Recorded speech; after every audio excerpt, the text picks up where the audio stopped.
السلام علیکم فرینڈ آج ہم 21ویں صدی میں رہ رہے ہیں اور اس 21ویں صدی میں پیٹرول کا استعمال بہت عام ہے. لیکن فرینڈز، آپ نے کبھی یہ بات نوٹس کی ہے کہ پیٹرول اور ڈیزل جن کو ہم اپنی گاڑیوں اور جنریٹر کے لیے استعمال کرتے ہیں، آخر میں یہ آتا کہاں سے ہے اور کیسے اس کو استعمال کے لائق بنایا جاتا ہے؟ تو ان سب پوائنٹس کو جاننے کے لیے آپ نے یہ ویڈیو سکپ کیے بنا آخر تک دیکھنی ہے. فرینڈز، آج سے کروڑوں سال پہلے جو جاندار مرنے کے بعد زمین کے اندر دب گئے تو ہائی پریشر اور آکسیجن کی ایبسنس کی وجہ سے ان کی باڈی ڈیکمپوز ہو گئی، یعنی گلنے لگی، اور وہ گل کر پیٹرولیم میں کنورٹ ہو گئی. پیٹرولیم کو ہم کروڈ آئل یعنی کچا تیل بھی کہتے ہیں، لیکن پیٹرولیم اصل کا پیٹرول نہیں ہے، بلکہ پیٹرولیم سے ہم ڈیزل، پیٹرول، کیروسین آئل جیسی کئی چیزیں بنائی جاتی ہے. پیٹرولیم زمین کے نیچے اور سمندر کے نیچے دونوں جگہوں پر پایا جاتا ہے، لیکن کچھ ہی جگہوں پر. سمندر سے پیٹرول نکالنے کے لیے ہم بہت بڑی فلوٹنگ پلیٹ فارم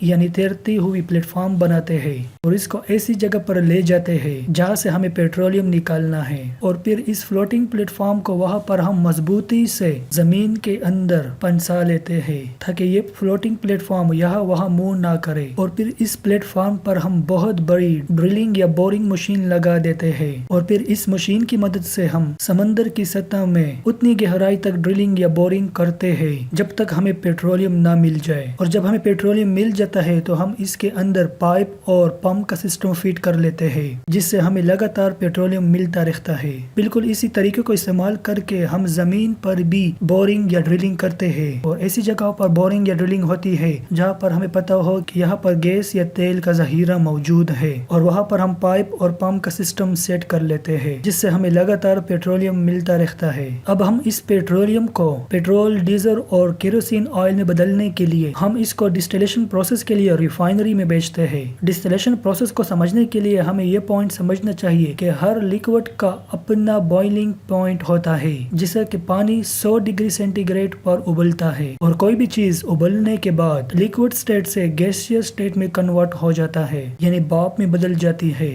تو اس لیے ہم کروڈ آئل کو ڈسٹلیشن پروسیس کے تھرو پاس کرتے ہیں تاکہ ہمارے پاس ڈیزل، پیٹرول، کیروسین آئل اور اس طرح کے اور بھی میٹیریل ہمارے پاس مل سکے. اس کروڈ آئل کا ڈسٹلیشن کرنے کے لیے ہم اس کروڈ آئل کو بڑے بڑے کالم میں ہم بھر دیتے ہیں. اس کالم میں بڑے بڑے فریکشن یعنی چیمبر ہوتے ہیں جن میں الگ الگ چیزوں کو اکٹھا کیا جاتا ہے تاکہ کوئی بھی چیز آپس میں مکس نہ ہو. اس کروڈ آئل کو ان کالم میں بھرنے کے بعد اس کو نیچے سے گرم کرتے ہیں، جس کی وجہ سے اس کروڈ آئل سے پیٹرول، ڈیزل، کیروسین آئل کے ویپر بننا شروع ہو جاتے ہیں، اور پھر ان کو ہم الگ الگ چیمبرز میں اکٹھا کرنا شروع کر دیتے ہیں. جس کا بوائلنگ پوائنٹ سب سے کم ہو اس کا ویپر سب سے آگے نکلتے ہیں، اور جس چیز کا بوائلنگ پوائنٹ سب سے زیادہ ہوتا ہے اس کے ویپر تھوڑی دیر بعد نکلتے ہیں. چونکہ پیٹرول کا بوائلنگ پوائنٹ کم ہوتا ہے تو اس لیے پیٹرول کے ویپرز یعنی بھاپ سب سے پہلے نکلتے ہیں، اور اس کو ہم ان کے چیمبر میں اکٹھا کرتے رہتے ہیں. اور اسی طرح ہم الگ الگ چیمبر میں ڈیزل، پیٹرول، کیروسین آئل جیسے چیزوں کو اکٹھا کر لیتے ہیں، اور پھر اس کے بعد ان کو بڑے بڑے ٹینکوں میں اکٹھا کر لیتے ہیں. اس ڈسٹلیشن پروسیس کے لیے ہم فریکشنل کالم کا استعمال کرتے ہیں، اور اس فریکشنل ڈسٹلیشن کے بعد جو پیٹرول بنتا ہے اس کو ہم ٹینک میں بھر کر الگ الگ پمپ میں بیچ دیتے ہیں، اور پھر ہم ان کو اپنی گاڑیوں میں استعمال کرتے ہیں. فرینڈ، اس میتھڈ کو استعمال کرنے کے بعد پیٹرول، ڈیزل، کیروسین آئل ہمارے پاس استعمال کے قابل بنتا ہے. تو فرینڈ، یہ ویڈیو آپ کو کیسا لگا کمنٹ میں ہمیں ضرور بتائیے گا، اور ساتھ ہی اس چینل کو سبسکرائب کرنا نہ بھولیے گا. Thank you.